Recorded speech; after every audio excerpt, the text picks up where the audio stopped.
नमस्कार, बहुत स्वागत है आपका। स्वराज एक्सप्रेस देख रहे हैं आप। आपके साथ मैं हूं कृतिका मिश्रा और बुलेटिन की शुरुआत करेंगे खबरों के साथ। यहां छत्तीसगढ़ में एसआईआर प्रक्रिया के बाद फॉर्म 7 के कथित सुनियोजित दुरुपयोग को लेकर सियासत गर्मा गई है। नेता प्रतिपक्ष डॉक्टर चरणदास महंत ने उस मुद्दे पर भारत निर्वाचन आयोग को पत्र लिखकर हस्तक्षेप की मांग की है। महंत ने आरोप लगाया है कि बीजेपी नेताओं की बैठक में फॉर्म 7 के दुरुपयोग की रणनीति बनाई गई और उनका दावा है कि एक एक कार्यकर्ताओं को 200 मतदाताओं के नाम कटवाने का लक्ष्य दिया गया। महंत ने यह भी आरोप लगाया है कि रायपुर में बीजेपी कार्यालय से फॉर्म 7 भेजे जा रहे हैं और हर विधानसभा क्षेत्र से करीब 20,000 मतदाताओं को वंचित करने की कोशिश की जा रही है। जहां एसआईआर प्रक्रिया को लेकर एक बार फिर सवाल यहां पर खड़े किए गए हैं।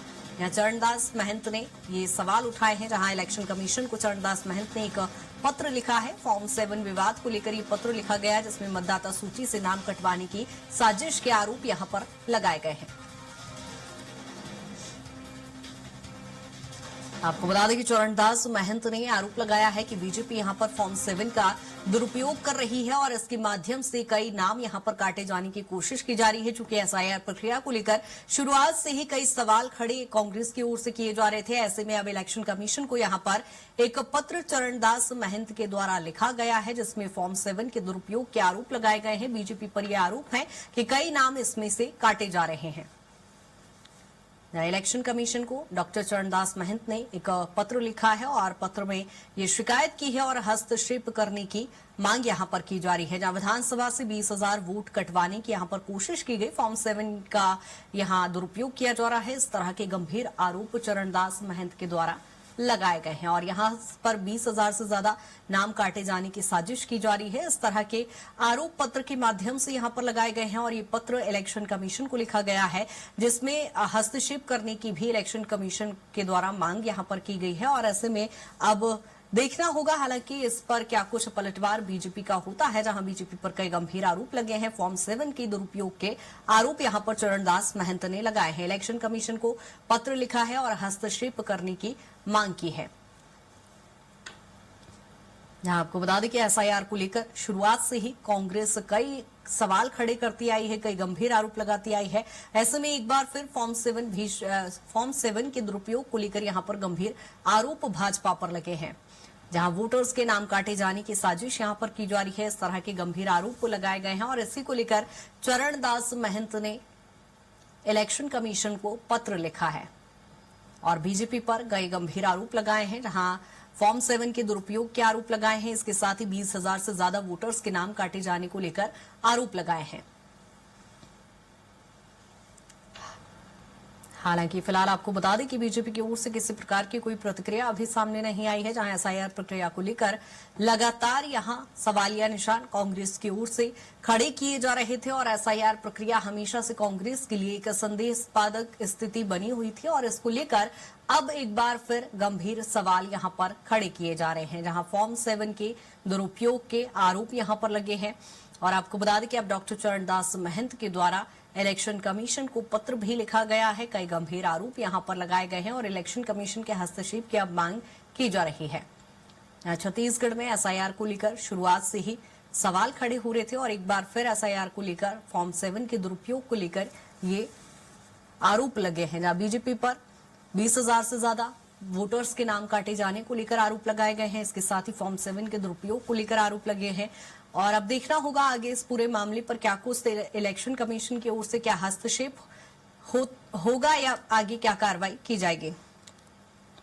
और ज्यादा जानकारी के साथ राहुल हमारे साथ जुड़ गए हैं। राहुल, एसआईआर प्रक्रिया को लेकर एक बार फिर गंभीर सवाल खड़े किए गए हैं। चरणदास महंत ने पत्र लिखा है।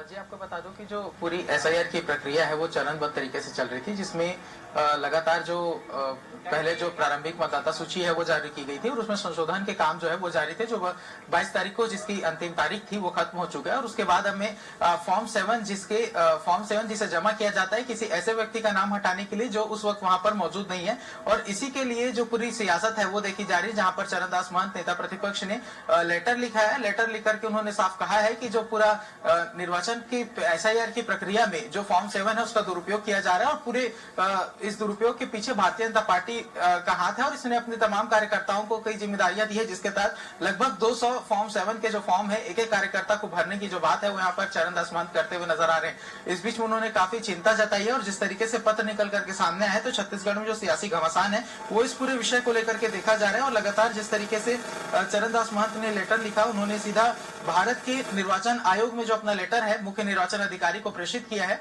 और उसके बाद देखा जाए तो छत्तीसगढ़ में भारतीय जनता पार्टी की ओर से भी जो पलटवार है वो यहाँ पर तमाम भारतीय जनता के नेताओं का देखा जा रहा है, जिसके तहत जो छत्तीसगढ़ के गृह मंत्री हैं विजय शर्मा, उन्होंने साफ कहा है कि जो एसआईआर की प्रक्रिया है वो मतदाता सूची को संशोधित करने के साथ साथ उसके शुद्धिकरण की तरह का प्रक्रिया है, जिसके तहत लगातार जो एसआईआर की प्रक्रिया है वो छत्तीसगढ़ में जारी है। और यदि फॉर्म 7 को लेकर के जिस तरीके से प्रश्न चिन्ह खड़े किए जा रहे हैं तो उन्होंने साफ कहा है कि यदि इस तरीके के दुरुपयोग कहीं पर नजर आती है तो चरणदास महंत अपनी शिकायत कहीं भी कर सकते हैं, पत्र लिख सकते हैं। अब इसके आगे जो कार्रवाई होगी वो निर्वाचन आयोग करेगी, लेकिन इस तरीके के आरोप लगाने पर उन्होंने साफ कहा है कि जो विपक्ष है वो जिस तरीके के अनर्गल आरोप लगा रहा है तो इससे लोकतंत्र को कमजोर करने वाली जो बातें हैं वो उनके द्वारा कही गई हैं।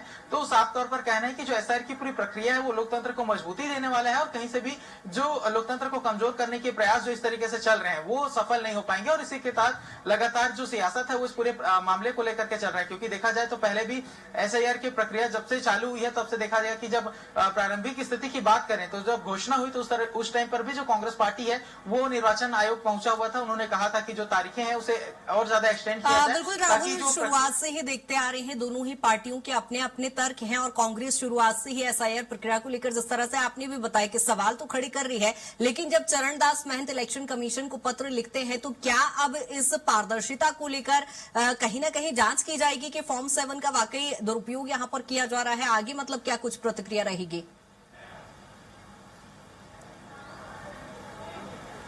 जी देखा जाए जब भी कांग्रेस ने ऐसी शिकायतें निर्वाचन आयोग के सामने रखी हैं तो उन्होंने हर बार आश्वस्त किया है कि जो भी दिक्कतें परेशानियां हैं तो उसे शुद्धिकरण किया जाएगा, उसे ठीक करने का प्रयास जो है वो निर्वाचन आयोग के द्वारा किया जाएगा। ऐसे बार बार आश्वासन उन्हें दिया गया है। तो फिर से जब पत्र लिखा गया तो ये माना जा रहा है कि उनके पत्र का संज्ञान अवश्य लिया जाएगा और उसके आधार पर जो निर्वाचन आयोग है वो कुछ न कुछ प्रतिक्रिया जरूर ही देगा, क्योंकि लगातार जिस तरीके से आरोप लगते हुए नजर आए, क्योंकि पहले भी नाम कटवाने के जो आरोप है वो कांग्रेस पार्टी ने लगातार भारतीय जनता पार्टी के ऊपर लगाए थे। अब इस बीच में फॉर्म 7 का जिस तरीके से उपयोग के आरोप लग रहे हैं तो इसके तहत और साथ ही जिस तरीके से उन्होंने बताया कि जो भारतीय जनता पार्टी है वो बैठक करती है, अपने बैठक के माध्यम से कार्यकर्ताओं को निर्देशित करती है और उसके आधार पर फॉर्म 7 का उपयोग किया जा रहा है। तो काफी गंभीर आरोप है और इसके तहत देखा जाए तो निर्वाचन आयोग किस तरीके से प्रतिक्रिया देता है, क्या कुछ उनके द्वारा पारदर्शिता के लिए प्रयास किए जाते हैं, ये अवश्य देखने वाली बात है। लेकिन उससे पहले देखा जाए तो छत्तीसगढ़ में जो सियासी महकमा है वहां पर तमाम तरीके की जो बातें हैं वो चल रही हैं और इस बीच में बिल्कुल अब देखना होगा राहुल किस तरह से आगे क्या कुछ रिएक्शन सामने आते हैं, क्या कुछ कार्रवाई होती है। बहुत शुक्रिया तमाम जानकारी के लिए।